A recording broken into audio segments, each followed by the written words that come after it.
Comrades, the greatest prison ever constructed was not built of iron bars or stone walls.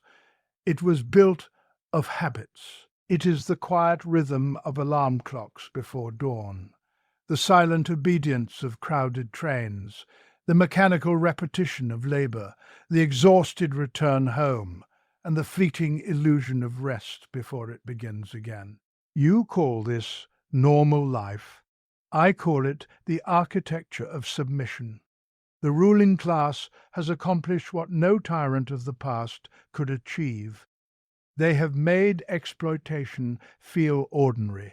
You do not hear chains clanking at your wrists. You hear the polite language of employment. You do not see a master standing over you with a whip. You see a contract, a supervisor, a system of wages. And because this domination is wrapped in routine, you mistake it for freedom.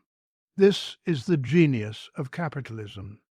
As I laid bare in Capital, the worker sells not merely his labor, but his very life activity. He sells his time, his energy, his creativity, his humanity, hour by hour, day by day. The product of his hands confronts him as something alien, something that belongs not to him, but to another. This is alienation, and routine is its silent accomplice. The more repetitive your days become, the less you question them. The system depends on this, for if the worker were to pause, truly pause, and ask, why do I produce wealth I cannot enjoy? Why does my productivity increase while my security diminishes? Why does technological advancement enrich the few while intensifying the struggle of the many? Then the illusion would begin to fracture. Routine dulls this questioning. The bourgeoisie does not rule merely through force. It rules through normalization. The factory whistle, the office schedule, the monthly bills, the promise of promotion, the fear of unemployment. These are the mechanisms of modern power. They train you not to rebel, but to adapt. They teach you not to demand justice, but to manage survival. And in this management of survival, consciousness sleeps. Look around you. The wealth of society has never been greater. Production has reached heights unimaginable to past generations. Machines now perform in moments what once required days of human labor. And yet the working class does not experience liberation. It experiences anxiety, precarity, exhaustion. Why? Because under capitalism, progress does not serve humanity. It serves profit. The capitalist does not invest to satisfy human need, but to accumulate capital. The purpose of production is not life. It is expansion, endless, insatiable expansion. The worker becomes a means to this end, and when he can no longer serve efficiently, he is discarded like worn machinery. Still, routine whispers, this is just the way things are. No, comrades, it is not the way things are. It is the way things have been constructed. In the German ideology, I argued that the ruling ideas of every epoch are the ideas of the ruling class. They shape not only laws and institutions, but common sense itself. When exploitation becomes routine, it disguises itself as inevitability. When inequality persists long enough, it masquerades as nature. But there is nothing natural about a system in which a minority owns the means of production, while the majority owns only its labor power. There is nothing inevitable about poverty amidst abundance.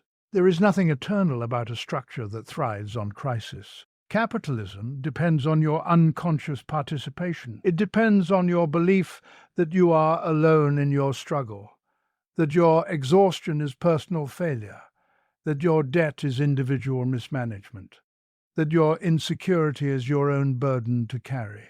But the worker in the factory, the clerk in the office, the driver on the road, the laborer in the field, all are bound by the same structure. Your struggles are not isolated incidents. They are expressions of a system built on extraction. And here lies the revolutionary truth. What is constructed can be dismantled. Consciousness is the beginning of liberation. When the worker recognizes himself not as an isolated individual competing against his fellow laborers, but as a member of a class, an exploited class, he begins to see power where he once saw helplessness. The same hands that build the wealth of nations can withdraw that labor. The same minds that sustain industries can reorganize them. The bourgeoisie fears nothing more than this awakening. They fear organized labor. They fear solidarity. They fear the moment when routine shatters and is replaced by awareness. For once the working class understands its collective strength, the foundations of exploitation tremble. Do not misunderstand me. I do not call for mere anger. Anger without analysis is a spark that dies in the wind. I call for disciplined consciousness. Study the structures that bind you. Examine the flows of capital. Understand the mechanisms of surplus value. Recognize how crises are not accidents, but features of the system. Knowledge is a weapon, but knowledge alone is insufficient. The philosophers have only interpreted the world. The point, however, is to change it. To change it requires organization. Trade unions, worker councils, political movements, these are not optional accessories to struggle. They are its instruments. The individual worker is vulnerable. The organized class is formidable. When labor stands united, it confronts capital not as a supplicant, but as a force. And do not let the comfort of minor reforms pacify you. A shorter chain is still a chain. A slightly higher wage within a system of exploitation does not abolish exploitation. True emancipation demands a transformation of the relations of production themselves. The means of production must cease to be the private property of a few and become the common inheritance of all. Only then will routine cease to be a mechanism of domination and become a rhythm of collective self-determination. Imagine a society in which production is organized not for profit but for human need, where technological advancement reduces labor time for all instead of unemployment for many, where education awakens critical thought instead of manufacturing obedience, where cooperation replaces competition as the organizing principle of life. This is not a utopian dream. It is the logical next stage in the development of human society. History is not static. Feudalism once appeared eternal. Monarchies once seemed divinely ordained. Yet they fell when material conditions and collective consciousness aligned. Capitalism, too, carries within itself the seeds of its own transformation. Its crises grow deeper, its contradictions sharper, its inequalities more visible. The question is not whether change will come. The question is whether you will remain asleep in the comfort of routine or rise in the clarity of consciousness. Comrades, the enemy is not merely exploitation. It is the normalization of exploitation. It is the quiet acceptance of what should be intolerable. It is the daily repetition of injustice until it feels mundane. Break the routine. Question what you have been told is natural.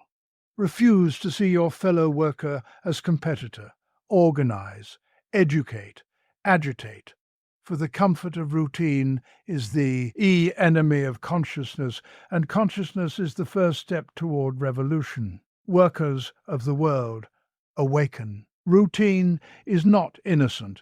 It does not simply organize time or create stability in daily life.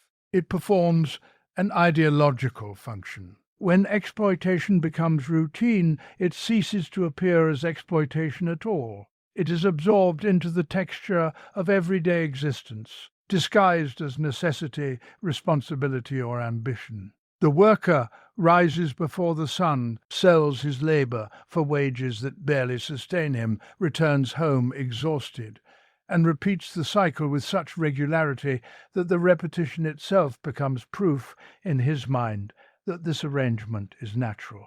What is repeated long enough begins to feel permanent. What feels permanent is rarely questioned. In this way, routine becomes the silent architect of submission. Under capitalism, the extraction of surplus value depends not only on economic mechanisms, but on psychological habituation. The worker must internalize the rhythm of production. The clock becomes sovereign. Time is no longer experienced as lived human duration, but as a commodity measured, bought, and sold.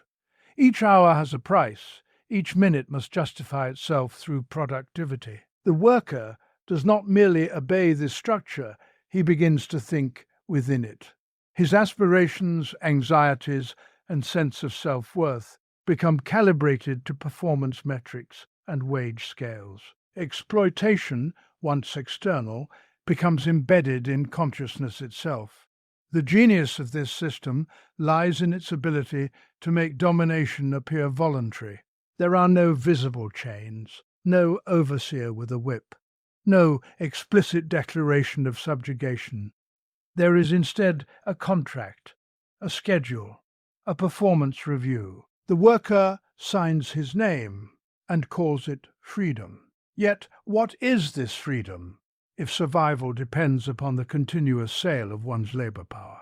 The necessity of selling oneself in order to live is disguised as choice. Because this transaction occurs daily and without spectacle, it is accepted as the normal order of things.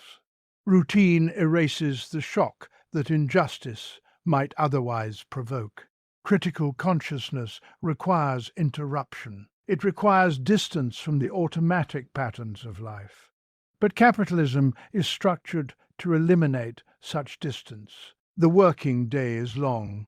The commute is draining. The little leisure time that remains is saturated with distraction. Entertainment, consumption, and fleeting pleasures serve as anesthetics. They offer momentary relief while preserving the underlying structure. The worker is kept busy not only with labor, but with recovery from labor. Fatigue becomes a political condition. A tired population is less likely to question, less capable of sustained reflection. Thus, routine, combined with exhaustion, suppresses the development of class awareness. Moreover, routine isolates. Each worker experiences his struggle as personal. The stress of bills, the fear of unemployment, the pressure to perform, these appear as individual burdens rather than systemic outcomes. Because everyone is absorbed in their own repetitive cycle, they fail to recognize the shared nature of their condition. The factory, the office, the warehouse, the gig platform, each becomes a site of fragmented experience rather than collective realization. Competition replaces solidarity. Workers measure themselves against one another instead of against the structure that binds them all. Routine fragments the class into individuals. Ideology reinforces this fragmentation.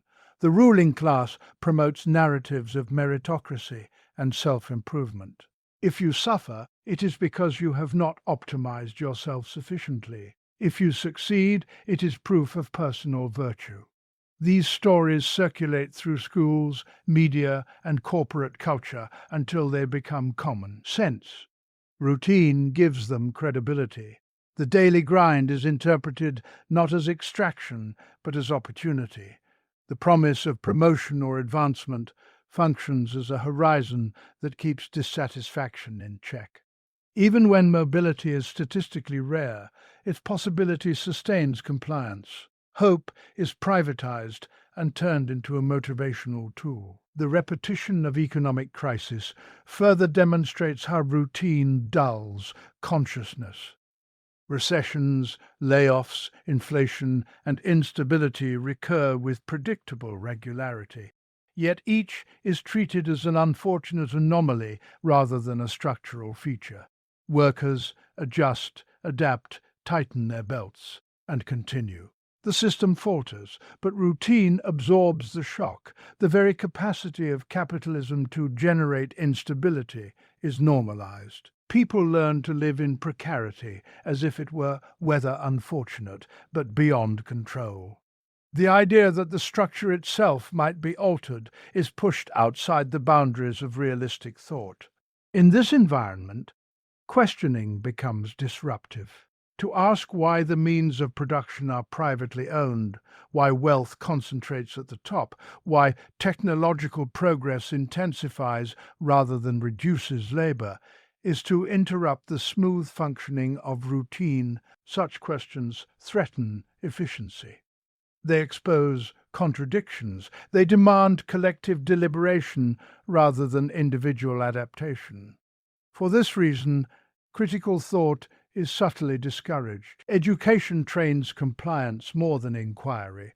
Workplaces reward conformity more than dissent. Routine punishes deviation by labeling it impractical or naive. The suppression of critical consciousness is not achieved through overt censorship alone, but through the saturation of life with predictable patterns. When each day resembles the last, imagination contracts. Alternatives become difficult to envision because nothing in daily experience points toward them. The horizon narrows to the next paycheck, the next deadline, the next obligation.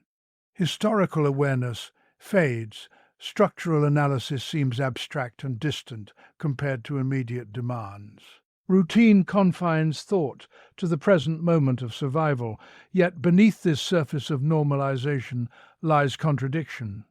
Productivity increases while wages stagnate. Wealth accumulates in unprecedented concentrations. Inequality becomes visible even to those who endure it. The system depends on the continued suppression of awareness, but the material conditions it produces generate the very tensions that could awaken consciousness.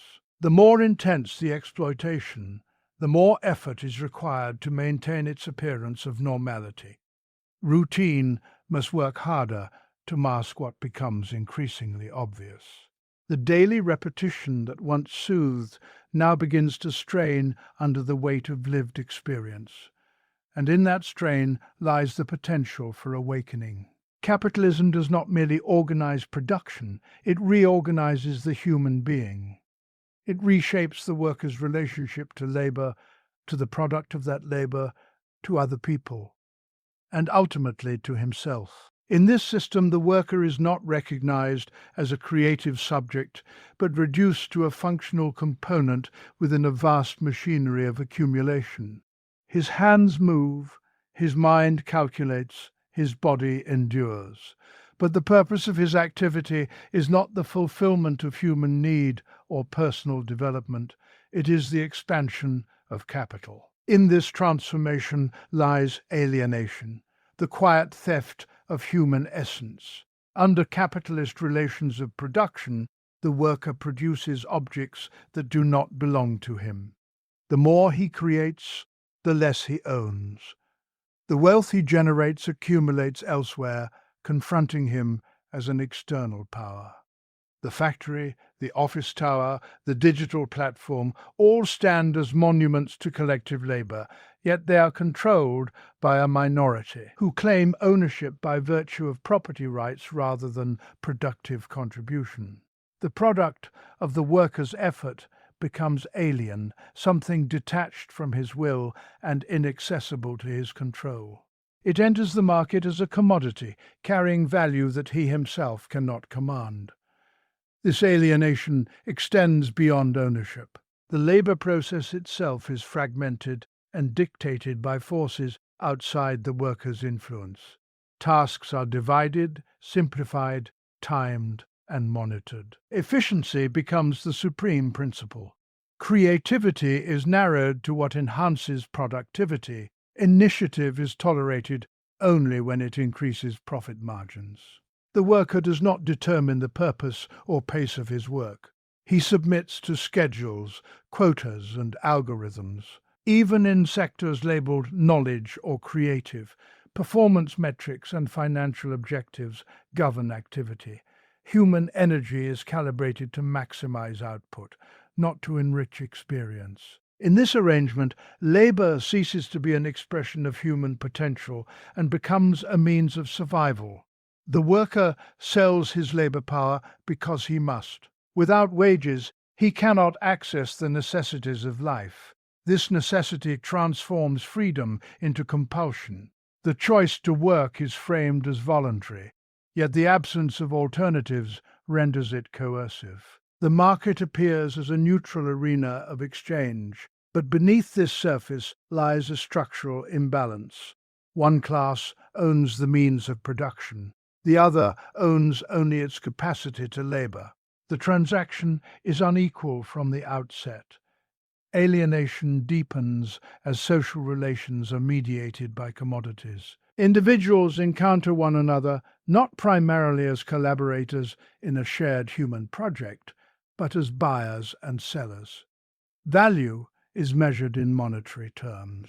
Success is quantified through income, status, and consumption. Relationships are shaped by competition. Workers compete for positions, promotions, and security. Solidarity is undermined by the constant pressure to outperform peers. Instead of recognizing common interests, individuals internalize rivalry. The social fabric frays as cooperation gives way to market logic. Capitalism thrives precisely because alienation is productive for profit. When the worker is detached from the meaning of his labor, he becomes interchangeable. He is valued not as a whole person, but as a unit of productivity. Skills are standardized, roles are codified, identities are reduced to job titles. If one worker falters, another can replace him. The individual becomes subordinate to the abstract movement of capital. Decisions that shape thousands of lives are made according to profitability rather than human well-being. Communities are reorganized or dismantled based on investment strategies. Entire industries rise and fall in pursuit of higher returns. Technology, which holds the potential to liberate humanity from drudgery, is harnessed to intensify alienation. Machines increase productivity, yet the gains are appropriated by owners rather than shared equitably. Automation threatens livelihoods instead of shortening the working day. Digital platforms track performance with unprecedented precision, transforming human behavior into data points. Surveillance becomes normalized in the name of efficiency. The worker's autonomy shrinks as management techniques grow more sophisticated. Progress, instead of emancipating, disciplines. This system also alienates the worker from himself. When labor is reduced to a means of earning wages, personal aspirations are postponed or reshaped to fit economic demands. Passions are sidelined, talents are subordinated to market viability. The individual learns to divide life into compartments: work as obligation, leisure as recovery. Energy expended during the workday leaves little room for reflection or grow. Over time, the worker may internalize the logic of capital, evaluating his own worth in terms of productivity and income. Self-perception becomes intertwined with economic performance. Alienation generates psychological consequences that reinforce the system. Feelings of isolation, anxiety, and inadequacy emerge, yet they are interpreted as personal shortcomings rather than structural effects. The worker blames himself for exhaustion or instability, unaware that these experiences are widespread and systemic. This misrecognition prevents collective understanding. As long as alienation is experienced individually, it cannot be challenged collectively. Capitalism depends on this fragmentation of awareness. At the same time, alienation produces contradictions. The worker senses the dissonance between his creative capacities and the narrow roles assigned to him. He recognizes, however dimly, that the wealth he produces exceeds the compensation he receives. He observes disparities between corporate profits and personal insecurity. These experiences create tension beneath the surface of routine compliance. The very mechanisms that transform workers into instruments of profit also reveal the imbalance at the heart of the system. The more capital expands, the more visible the gap between human potential and economic reality. And within that gap lies the awareness that labor, organized and conscious, possesses a power far greater than the structures that attempt to contain it. In the everyday life of capitalism, struggle appears private. The worker believes his exhaustion is his own burden, his debt his personal failing, his insecurity the result of individual inadequacy. Each rises in the morning with the quiet conviction that he alone must solve the problems that confront him.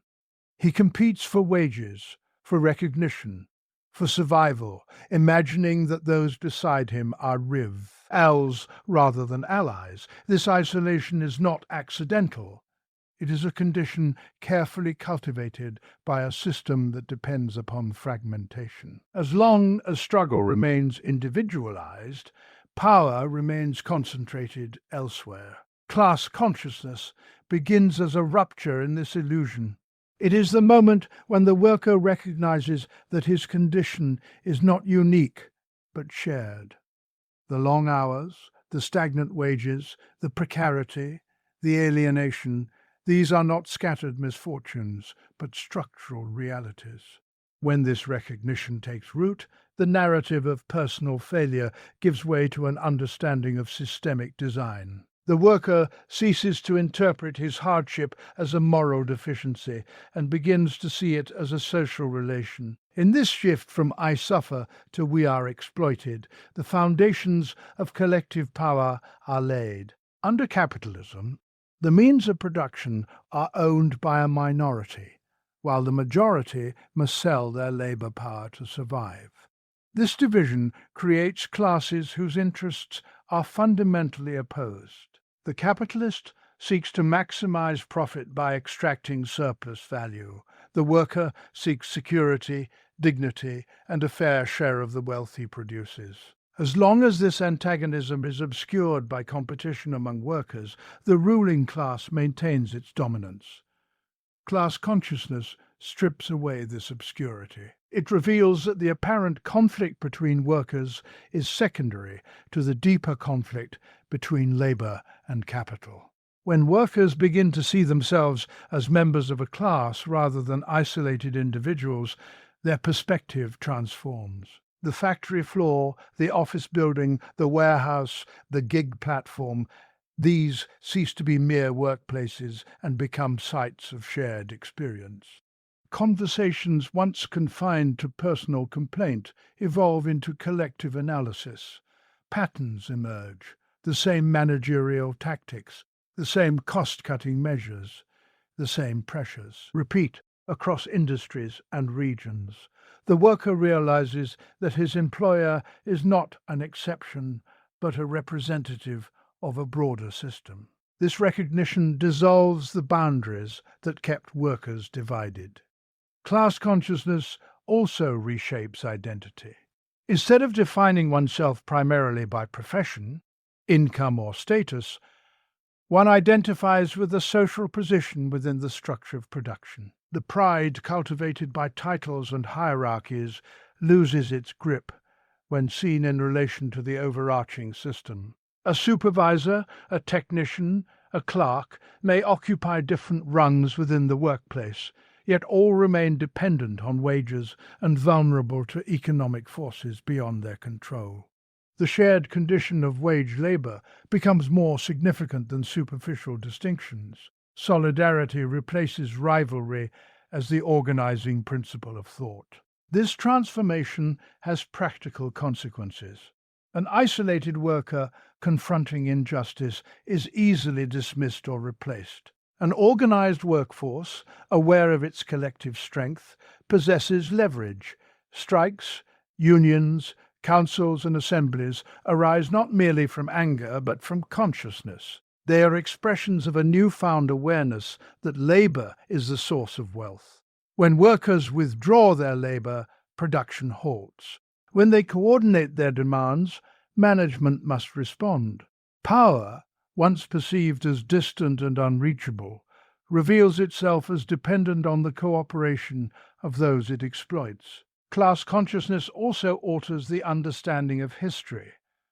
The worker begins to see that social arrangements are not eternal. Feudalism gave way to capitalism.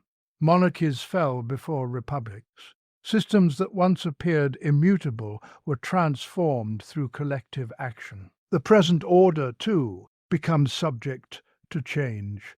This historical awareness undermines fatalism. What has been constructed by human hands can be reshaped by them. The sense of inevitability that once paralyzed action weakens under the weight of collective insight. Moreover, class consciousness challenges the ideological narratives that justify inequality. The myth of meritocracy, the glorification of wealth accumulation, the portrayal of poverty as laziness. These lose credibility when examined through the lens of structural analysis. Workers recognize that their productivity sustains the very institutions that marginalize them. They see how laws, media, and education often reflect the interests of those who own capital. This recognition fosters skepticism toward ruling ideas and strengthens commitment to alternative visions of society. Yet class consciousness is not spontaneous or automatic. It develops through dialogue, education, and shared struggle. It requires spaces where workers can reflect collectively on their experiences. It deepens when small victories demonstrate the efficacy of unity. Each act of solidarity reinforces the awareness that collective action yields tangible results. Through participation in movements and organizations, individuals experience their own capacity to influence conditions. Confidence grows not from abstract theory alone, but from lived cooperation. As consciousness expands, the horizon of possibility broadens. Demands that once seemed radical become reasonable. The idea that workplaces could be democratically managed, that resources could be distributed according to need rather than profit, that labor time could be reduced without sacrificing well-being, these cease to be fantasies and become logical extensions of collective power. The worker no longer sees himself as a passive recipient of economic forces, but as an active participant in shaping them. The transformation from isolated struggle to collective power is both intellectual and material, altering how individuals perceive themselves and how they act within society, generating a momentum that challenges entrenched hierarchies and redefines what is politically and economically attainable. Systemic inequality does not persist because it is fair, nor because it is efficient, nor because it is desired by the majority. It persists because it is organized. Capital is organized. Property is organized. The state, the legal system, the financial institutions, the corporations that span continents, these are not scattered forces, but coordinated structures that defend and reproduce the dominance of a ruling class. Against such disciplined power, isolated resistance is powerless. An individual worker may protest, resign, or endure, but the system remains intact. Only organized unity can confront organized inequality.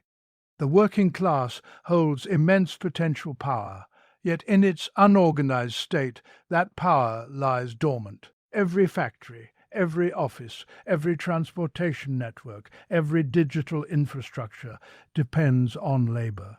Without workers, machines do not operate, services do not function, goods do not circulate. Capital, for all its accumulated wealth, cannot animate itself. It relies on living labor to generate value. This dependence is the hidden vulnerability of the system, but it becomes visible only when workers act together.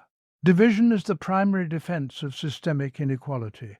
Workers are separated by trade, by race, by nationality, by gender, by contract type, by immigration status.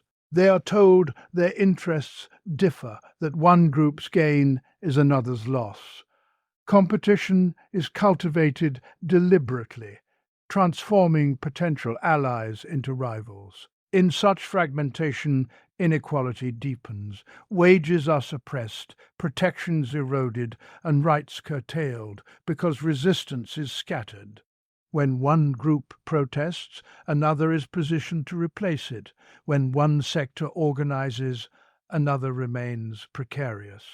The ruling NG class benefits from this segmentation. Organized unity disrupts this pattern. It creates a common front where previously there were isolated struggles. When workers recognize that their varied experiences share a common root in the structure of ownership and control, solidarity becomes rational rather than sentimental. The demand for fair wages in one industry aligns with the demand for safe conditions in another. The fight against discrimination intersects with the fight against exploitation. Unity does not erase differences. It situates them within a broader understanding of shared material interests. Trade unions have historically embodied this principle. They transform the individual employment contract into a collective negotiation. Where the solitary worker stands vulnerable before management, the organized workforce speaks with a unified voice. Collective bargaining challenges the unilateral authority of capital. Strikes reveal the centrality of labor by halting production and demonstrating that profits depend on cooperation. Even limited victories, improved wages, shorter hours, safer environments, are achieved not through appeals to goodwill, but through coordinated pressure. Yet organized unity extends beyond economic demands. Systemic inequality is embedded not only in workplaces, but in housing, healthcare, education, and political representation. When workers organize across these domains, they begin to contest the broader social order. Community assemblies, political movements, and mass demonstrations link economic grievances to institutional reform.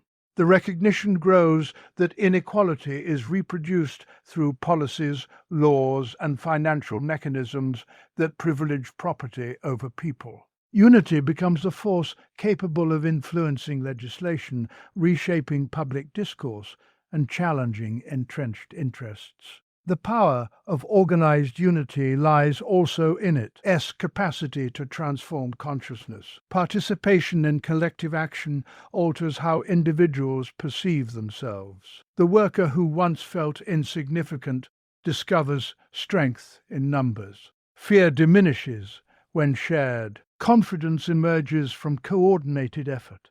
Meetings, debates, and campaigns cultivate skills of leadership and analysis. Through organization, the working class develops not only leverage, but vision. It begins to articulate alternatives to the existing order, imagining forms of production and governance rooted in democratic participation rather than hierarchical control. Systemic inequality relies on predictability. It assumes that workers will continue to labor, consume, and comply within established channels. Organized unity introduces uncertainty into this equation. It signals that labor is conditional, that consent is not automatic. When large segments of the workforce coordinate actions, whether through strikes, boycotts, or political mobilization, the balance of power shifts. Investors calculate risk differently. Governments respond to pressure. Public narratives change. The system reveals its dependence on the very class it marginalizes. Technological advancement and globalization have intensified both inequality and the need for unity. Supply chains stretch across borders, corporations operate transnationally, and capital moves with speed. To confront such expansive structures, organization must transcend local boundaries. International solidarity counters the tactic of relocating production to exploit cheaper labor. Communication networks enable coordination across regions, amplifying demands and exposing abuses. Unity becomes not merely a local strategy, but a global necessity. Organized unity does not eliminate struggle. It channels it. Disagreements arise, strategies diverge, setbacks occur, but within organization these tensions can be est collectively rather than dissolving into isolation. Structures of accountability and democratic decision-making strengthen resilience. Each campaign, whether victorious or not, contributes to accumulated experience. The working class learns through action, refining tactics and deepening solidarity. Inequality is sustained by concentration of wealth and authority. Organized unity redistributes power by pooling resources, knowledge, and resolve. It converts the dispersed energy of millions into coordinated force. Where inequality appears immovable, unity introduces momentum. Where domination seems permanent, solidarity exposes contingency. The working class, when fragmented, sustains the system that exploits it. When united, it possesses the capacity to reshape that system according to its collective interests and aspirations, transforming from a collection of isolated laborers into a conscious and organized force capable of confronting and overturning the structures that perpetuate systemic inequality. True liberation cannot be confined to reforms within an existing structure that generates inequality as a condition of its survival. It cannot be reduced to higher wages within a system that depends on wage labor, nor to social programs that soften the harshest consequences of exploitation while leaving its foundations intact. Liberation, if it is to deserve the name, must confront the core of the system, the capitalist relations of production themselves. These relations determine who owns, who works, who decides, and who benefits. As long as a minority controls the means of production and the majority must sell its labor power to survive, domination persists beneath any surface improvements. Capitalist relations of production are defined by private ownership of productive resources and the extraction of surplus value from wage labor. The worker enters the labor market formally free, yet materially compelled to sell his capacity to work. The capitalist purchases this capacity and sets it in motion, organizing production not according to social need, but according to profitability. The goods and services created by collective labor appear on the market as commodities, carrying value that exceeds the wages paid to those who produced them. This excess, appropriated as profit, accumulates as capital. From this cycle flows the concentration of wealth, the expansion of markets, and the recurring crises that punctuate economic life. Reforms that leave this cycle untouched cannot abolish exploitation. They may regulate it, moderate it, or temporarily redistribute a fraction of its gains, but the underlying dynamic remains. As long as profit is the guiding principle of production, human needs will be subordinated to market calculations. Factories will close not because society lacks goods, but because returns decline. Housing will remain vacant while people sleep without shelter if profitability is insufficient. Technological innovation will displace workers without guaranteeing reduced labor time for all. The contradiction between social production and private appropriation will continue to shape outcomes. Dismantling capitalist relations of production requires transforming ownership itself. The means by which society sustains and reproduces lifeland, factories, infrastructure, technology, must cease to function as private instruments of accumulation and become collectively controlled resources. This transformation is not merely legal, but structural. It alters decision-making power. Instead of production being directed by shareholders seeking dividends, it becomes guided by democratic deliberation over social priorities. The question shifts from what yields the highest return to what fulfills shared needs. Such a transformation also redefines labor. When workers collectively control production, labor ceases to be a commodity sold under compulsion and becomes a cooperative activity organized by those who perform it. The division between those who plan and those who execute diminishes. Participation replaces subordination. Work can be structured to reduce unnecessary drudgery, to rotate responsibilities, to integrate education and creativity. Technological advances, freed from the imperative of maximizing profit, can be applied to shorten the working day and enhance collective well-being. Productivity becomes a means of liberation rather than intensification. The dismantling of capitalist relations also challenges the state forms that sustain them. Legal systems protect property rights. Financial institutions channel investment. Regulatory frameworks stabilize markets. These structures are not neutral. They evolved alongside capitalism and function to preserve its logic. Genuine liberation, therefore, demands political transformation as well as economic restructuring. Democratic control over production requires democratic control over governance. Without it, economic change risks being constrained or reversed by entrenched interests. Critics often portray such transformation as impractical or utopian, yet history demonstrates that relations of production are not eternal. Feudal bonds once defined economic life, binding peasants to land and lord. These relations were dismantled through social upheaval and replaced by capitalist markets. What was once considered natural gave way to new arrangements shaped by material conditions and collective struggle. The present system is similarly contingent.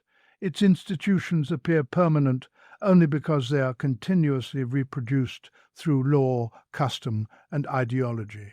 Liberation also entails overcoming the alienation embedded in capitalist production. When labor is organized around profit, individuals are estranged from the products they create, from the process of creation, and from one another. Collective ownership and democratic management offer the possibility of reconnecting individuals to their activity and to their communities. Production can be integrated with ecological sustainability rather than driven by endless expansion. Resources can be allocated to address inequality rather than amplify it. Social cooperation replaces competitive accumulation as the defining principle. The dismantling of capitalist relations does not imply the absence of organization or coordination. On the contrary, it requires conscious planning grounded in collective participation. Markets, left to their own devices, generate volatility and disparity. Democratic coordination seeks to align production with long-term social objectives. This alignment necessitates transparency, accountability, and inclusive decision-making. It transforms economic life from a realm governed by impersonal forces into one shaped by collective will. True liberation, therefore, extends beyond individual emancipation. It is social in character, rooted in the reorganization of material life. It demands that those who produce the wealth of society gain authority over its distribution and direction. It challenges the premise that private profit should dictate collective destiny. By dismantling capitalist relations of production, society opens the possibility of structuring economic activity around cooperation, equality, and shared flourishing, replacing a system built on exploitation with one grounded in democratic control and common ownership of the means through which life itself is sustained. Comrades, we have examined the chains that bind us, not chains of iron, but of habit, not walls of stone, but structures of ownership and power. We have seen how routine numbs the mind, how alienation fractures the spirit, how isolation weakens resistance, and how systemic inequality sustains itself through organization at the top and division at the bottom. We have uncovered the truth that exploitation persists, not because it is just, but because it is normalized, not because it is natural, but because it is protected. But history does not move by habit alone. It moves when consciousness awakens and when that consciousness becomes organized force. The worker who recognizes his condition as part of a broader class reality has already taken the first step beyond submission. The worker who joins hands with others, who studies, who questions, who organizes, transforms awareness into power. And the class that understands its central role in production begins to understand its capacity to reshape society itself. Let us be clear, minor adjustments cannot liberate us from a system designed to extract from our labor and concentrate wealth in the hands of a few. So long as the means of production remain privately controlled, so long as profit governs human need, so long as labor is compelled to serve accumulation, inequality will reproduce itself in new forms. True emancipation requires courage, the courage to imagine a different order and the discipline to build it collectively. We are not powerless. Every industry, every institution, every engine of economic life depends upon the labor of the many. When that labor is conscious of itself, when it is united across divisions, when it refuses to be fragmented and pacified, it becomes the decisive force of history. The ruling class fears not our anger, but our unity, not our frustration, but our organization. The comfort of routine must be shattered by inquiry. Alienation must be confronted by solidarity. Isolation must be replaced with collective struggle. And the relations of production that confine humanity must be transformed by democratic control. This is not a dream born of impatience. It is a necessity born of contradiction. Workers of every field and every nation, recognize yourselves in one another. Refuse the lie that you are alone. Refuse the notion that what exists today must exist forever. Organize your workplaces. Educate your communities. Challenge the structures that profit from your division. The future is not written in the language of capital. It is written in the actions of those who produce the world. History awaits not passive observers, but conscious makers.